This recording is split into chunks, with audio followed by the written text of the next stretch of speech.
है, जीव राजस बंधन से बंधा है, जीव तामस बंधन से बंधा है। बहुत सारे बंधनों का जिक्र महापुरुषों ने किया है। हम आप न तो जीव को देख पाते हैं और जीव जो इन बंधनों से बंधा है उस बंधन को सही से देख पाते हैं। संत और भगवंत को इस बात का पता होता हुए बताते हैं कि जीव बंधन से बंधा है। सज्जना जब मोक्ष के द्वार में प्रवेश करेंगे तो सभी प्रकार के दुखों से तो छूटेंगे ही, सभी प्रकार के बंधनों से भी छूट जाएंगे। सज्जनों, दुख किसी को पसंद नहीं है, बंधन किसी को पसंद नहीं है। हम लोगों में से किसी भी व्यक्ति को दुख पसंद है? कोई कहेंगे कि दुख हमको बहुत बढ़िया लगता है, कोई नहीं कहेंगे। दुख किसी को पसंद नहीं है। अब बंधन, अभी हम आपके हाथ पांव को कोई बांध दे तो बढ़िया लगेगा? होगा ना? कब खोल दे हमारे आपके हाथ को? बंधन किसी को पसंद नहीं है। सज्जना, दुख किसी को पसंद नहीं है, बंधन किसी को पसंद नहीं है। इसलिए शास्त्र कहता, महापुरुष कहते हैं, मोक्ष के द्वार में प्रवेश करो, सभी प्रकार के बंधनों से छूट जाओगे, सभी प्रकार के दुखों से छूट जाओगे। अब मोक्ष का द्वार केवल और केवल मनुष्य के शरीर में है, मनुष्य शरीर के अलावा और किसी भी शरीर में नहीं है। कहाँ है? मनीषियों ने, महापुरुषों ने बहुत बढ़िया से समझाया है। पिंड ब्रह्मांड के मिलन स्थान पर है, दोनों आंखों के ठीक बीच में है, या यूं कहिए दोनों भवों के ठीक बीच में है। सज्जना, बाहर की आंख से उसको कोई नहीं देख सकता, मोक्ष के द्वार को कोई नहीं देख सकता। जो गुरु की कृपा से भीतर की आंख को प्राप्त किया है, यौगिक दृष्टि को प्राप्त किया है, सूक्ष्म दृष्टि को प्राप्त किया है, दिव्य दृष्टि को प्राप्त किया है, वे ही महाज्ञानी महापुरुष उस मोक्ष के द्वार को देख सकते हैं। सबके बस की बात नहीं है, सब उनको देख नहीं सकता है। मोक्ष का द्वार मनुष्य शरीर के अंदर में है। अगर गुरु की कृपा हो जाए, कोई साधन करे, अपने आप उसमें कोई प्रवेश करा ले, तो सभी प्रकार के दुखों से छूटेगा, सभी प्रकार के बंधनों से छूटेगा। ये व्यवस्था एकमात्र मनुष्य शरीर में है। यही कारण है कि जितने चर अचर प्राणी है, यहाँ तक कि देव कोटि के प्राणी है, मनुष्य शरीर पाना चाहते हैं। और कागभूषुंडी जी महाराज से पक्षीराज गरुड़ जी पूछ रहे हैं, आप जो कह रहे हैं कि 84 लाख प्रकार की योनियों में जीवात्मा के लिए सबसे उत्तम, सबसे बढ़िया मनुष्य का शरीर है, तो आपकी दृष्टि में इसका खासियत क्या है, इसकी विशेषता क्या है? तो आप लोग बात में सुने, जो शुरू में आए होंगे, सुने होंगे, कागभूषुंडी महाराज बहुत बढ़िया से समझा रहे हैं पक्षीराज गरुड़ जी को। कह रहे हैं, नरक स्वर्ग अपवर्ग निशेनी, ज्ञान विराग भगति सुख देन। ये मनुष्य शरीर की खासियत है, विशेषता है। कागभूषुंडी जी महाराज कहते हैं, मनुष्य शरीर के अंदर नरक में जाने की सीढ़ी है, स्वर्ग में जाने की सीढ़ी है, अपवर्ग में जाने की सीढ़ी है। सुन करके बड़ा आश्चर्य लगेगा। मनुष्य शरीर के अंदर में 3-3 सीढ़ियां लगी हुई है, नरक में, स्वर्ग में और अपवर्ग में जाने की। सुन करके आश्चर्य लगेगा।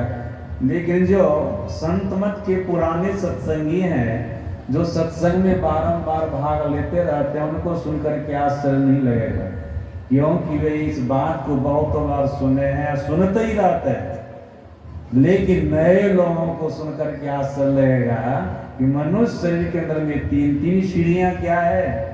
सज्जन, आप लोगों में से बहुत कम लोग होंगे जो इस बात को समझते होंगे कि मनुष्य शरीर के अंदर में 3-3 सीढ़ियां लगी हुई है। सदगुरु महाराज जी ने इसका बड़ा अच्छा खुलासा किया। ठग जाने खगी की भाषा, सज्जनों संत की भाषा को समझते हैं। इसलिए कागभूषुंडी जी महाराज की बात को हम लोगों के सदगुरु महाराज जी ने बहुत बढ़िया से समझाया है। समझे हैं तो समझाया है। क्या कहा? देखो, मनुष्य शरीर के अंदर नरक में जाने की सीढ़ी क्या है, स्वर्ग में जाने की सीढ़ी क्या है, और अपवर्ग में जाने की सीढ़ी क्या है। सदगुरु महाराज जी कहते हैं, आंख बंद करने पर जो भीतर में अंधकार मालूम पड़ता है, ये भीतर का अंधकार नरक में जाने की सीढ़ी है। हम लोग यहाँ पर जितने हैं ना, आंख बंद करेंगे तो भीतर में अंधकार ही देखेंगे।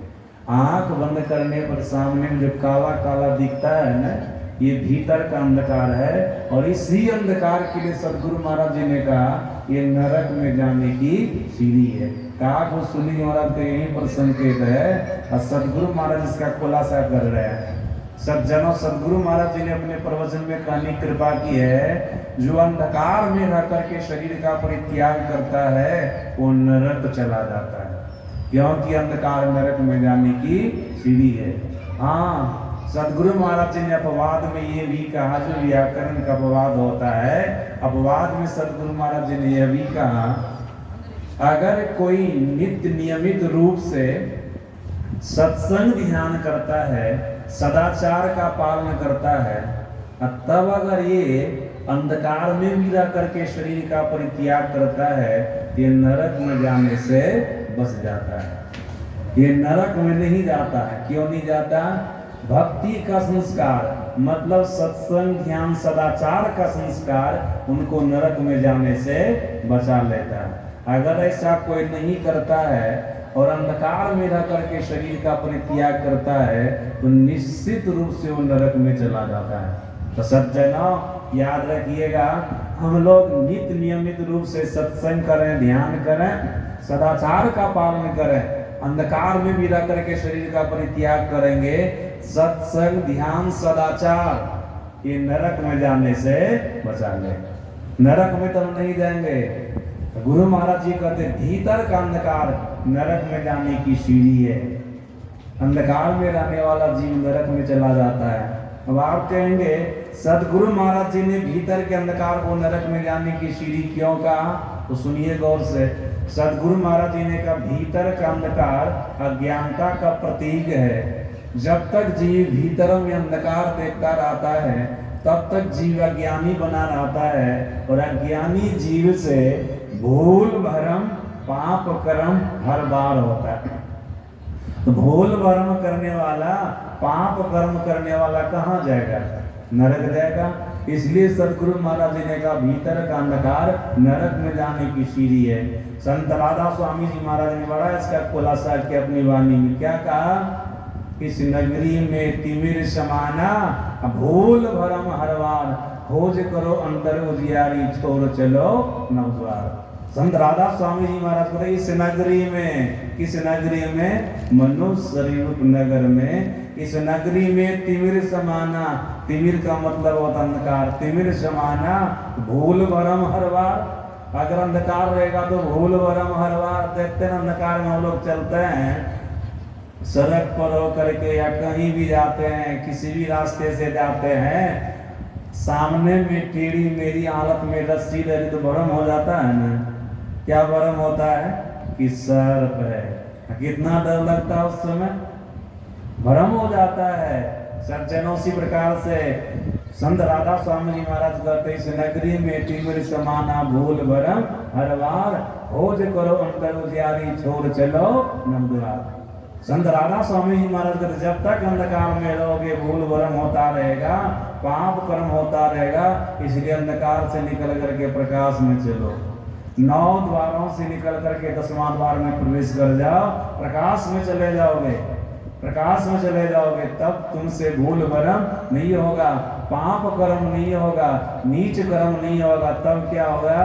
तब केवल और केवल सत्कर्म होगा, बढ़िया कर्म होगा। सदगुरु महाराज जी ने कहा भीतर का प्रकाश स्वर्ग में जाने की सीढ़ी है। अगर भीतर में प्रकाश हो जाएगा ना, याद रखिएगा, स्वर्ग जाने से आपको कोई रोक नहीं सकता है। गुरु महाराज जी बोल रहे हैं भीतर का प्रकाश स्वर्ग में जाने की सीढ़ी है। अब आप कहेंगे क्यों? इसलिए कि सदगुरु महाराज जी ने कहा भीतर का प्रकाश ज्ञान का प्रतीक है। जब साधक, जब मनुष्य अपने भीतर में प्रकाश देखने लग जाता है तो वह ज्ञानी हो जाता है। और ज्ञानी पुरुष से भूल भरम पाप कर्म नहीं होता है, उनसे केवल और केवल शुभ कर्म होता है, अच्छा कर्म होता है। तो सज्जना, अच्छा कर्म करने वाला, शुभ कर्म करने वाला कहाँ जाएगा? स्वर्ग जाएगा। स्वर्ग जाएगा। जो अच्छा कर्म को करेंगे वो स्वर्ग जाएंगे। ये प्रकाश ज्ञान का प्रतीक है। प्रकाश में प्रतिष्ठित साधु, साधक, सत्संगी कोई भी वो ज्ञानी हो जाता है, उनसे पाप कर्म नहीं होता है, नीच कर्म नहीं होता है। इसलिए सतगुरु महाराज जी कहते भीतर का प्रकाश स्वर्ग में जाने की सीढ़ी है।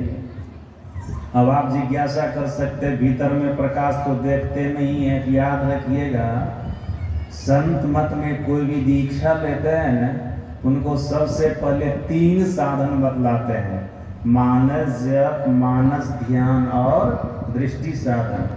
और कहते इसको कुछ समय तक कीजिए, फिर आप अपनी अनुभूति बताइए।